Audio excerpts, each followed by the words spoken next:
So hey everyone, তোমরা সবাই কেমন আছো? আমি তো খুবই ভালো। তো আমি আর আমার বর গেছিলাম আমার বোনকে স্কুলে দিতে। তো ওকে স্কুলে ছেড়ে দিয়ে এসে আমি গেছিলাম একটু মাদের বাড়িতে মায়ের সাথে দেখা করতে। তো ওইখানে দেখলাম গিয়ে যে মা বসে আছে আর দিদা কাজ করছিল। তো ওখানেই আমরা সকালের খাওয়া দাওয়াটা করেছি।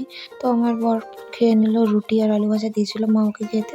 তো তারপরে আমি বাড়ি এসে রান্না বসিয়ে দিয়েছিলাম, ডিমের তরকারি করেছিলাম আর আলুটা ভাজছিলাম, এখনও রান্না শেষ হয়নি বলে।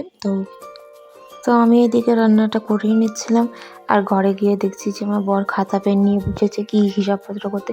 হিসাব করছে না কি করছে, যে একটা খাতার মধ্যে দাগ টেনে টেনে সে কি করছে জিজ্ঞেস করছি তো বলছে না, বলছে যে পরে বলবো পরে বলবো। আর বাইরে গিয়ে দেখি যে কাকা দাদা অনেকটা রড নিয়ে এসছে কী করবে বলে। তো আমার বর প্রথমে পুজো দিয়ে নিল আর আমরাও একেবারে খাওয়া দাওয়া করে নিয়েছিলাম। আর দুপুরবেলা ঘুমিয়ে পড়েছিলাম, তো সন্ধ্যাবেলায় মাদের বাড়িতে এসেছিলাম আবারও। তো মা ফল খেতে দিয়েছিল, তারপর আমরা রেডি হয়ে বেরিয়ে পড়েছিলাম একটু মাসির বাড়ি যাওয়ার জন্য।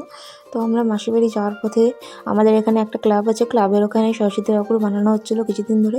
তো এখন রং করার কাজটা আপাতত শুরু হয়েছে, পুরো কমপ্লিট হয়ে গেলে তোমাদেরকে আমি পুরো ফুল লুকটা দেখিয়ে দেবো।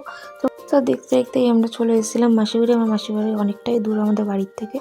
তো আমার ভাই দেখো এখানে বসে বসে পড়াশোনা করছিল আর আমরা গেছিলাম বলে অনেক খুশি হয়েছিল। তো আমরা তারপরে বাইরে গিয়ে বসেছিলাম আর আমার মাসি আমাদের জন্য চা নিয়ে চলে এসেছে। আর আসার পর থেকে দেখো আমার মাসি রান্না বান্না তো শেষ হচ্ছেই না। তো লুচি করছিল, তো তারপরেই আমাদেরকে একটু রাত হতেই আমাদেরকে খেতে দিয়ে দিয়েছিল। তো আর আমার বরের একটা খারাপ অভ্যাস, নিজের হাতে কোনো জায়গায় গিয়েও খাবে না, না বাড়িতেও খাবে না। তো আমি ওকেও খাইয়ে দিয়েছিলাম ওখানে গিয়েও মাসির বাড়িতে। তো তারপরে আমি নিজেও খেয়ে নিয়েছিলাম। তারপর খাওয়া দাওয়া কমপ্লিট করে সবাইকে বাই বলে আমার ভাইকে দেখো, আমার ভাই এখন খেতে বসেছে। তো ওকেও টাটা বলছিলাম, ও বলছিল কি ভিডিওতেও আমি টাটা বলবো? আমি বললাম হ্যাঁ বলো। তো তারপরে আমরা বেরিয়ে পড়েছিলাম আর এখানে দেখো কত সুন্দর সুন্দর ফুল বসেছিল রাস্তায়। আর আমরা কিন্তু এখনই বাড়ি যাইনি, এখান থেকে আমরা গেছিলাম হচ্ছে মামা বাড়িতে।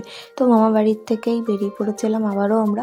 তো আসার সময় বার্গার কিনে নিয়েছিলাম, আমার বর বলছিল খাবে। আর তোমাদেরকে আগের ভিডিওতে দেখিয়েছিলাম যে আমি মেকআপ করাতে গেছি, পার্টি মেকআপের একটা কাজ ধরেছি। তো এই দেখো এটা আমার মেকআপের ফুল লুকটা, তোমরা অবশ্যই জানিও যে কেমন হয়েছে। তো আজকের মতন এটুকুই, দেখা হবে অন্য কোনো ভিডিওতে। ততক্ষণ সবাই ভালো থেকো, সুস্থ থেকো, টাটা।